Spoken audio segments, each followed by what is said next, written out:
Colin Pine calling us from Hornchurch in Essex. Good afternoon, Colin. Good afternoon. Yes, what did you want to say, Colin? Yes, I've been listening to your programme about people coming into this country, and there are people coming from not only Syria, but all parts of South Africa and all over the world. What you've got to remember, and the audience has got to remember, is the Prime Minister has pledged that we take 20,000 in the next 5 years. Next 10 years, over the next 10 years. 10 years. Right, that's all we should have, because this country cannot afford to take any more people. I hear what these people say, that we could take more. They all say that, but they never say where they're actually going to go. I live in London. There's people living under bridges. There's people living down in sheds. There's 10 to a room. It's true, because it's on the telly.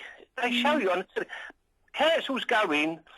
They try to make the properties safe, but unfortunately, there's nowhere else to put them. We have got no housing for people. Stay on the line. I'm not getting rid of you. I'm just going to bring in Jane Stevenson, who's calling us from Liskeard in Cornwall. Jane, hello. Talk to Colin. Colin says we're full and we can't cope with the people that we have already. What do you say?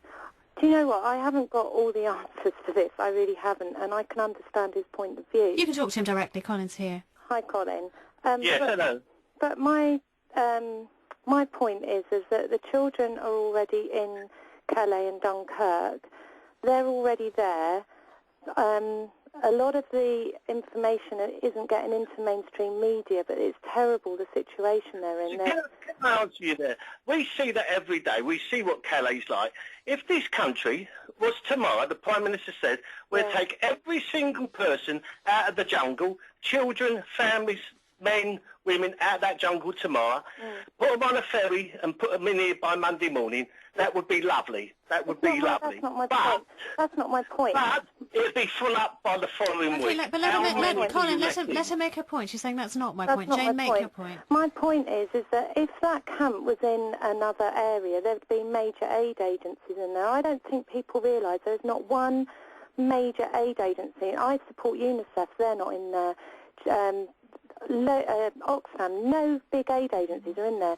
The UN isn't in there. If that camp was in Africa, the UN would be in there. It would be organised. They would have schools, hospitals. There's people in Bristol, like there's little crowdfunding going on. It's ridiculous. Yeah. Crowdfunding going on. I understand, but we did hear Colin and Jane, and thank you for your call. But I'm just gonna move on because we've got loads of calls on Trident as well, and I don't want to squeeze them into 2 seconds of the programme.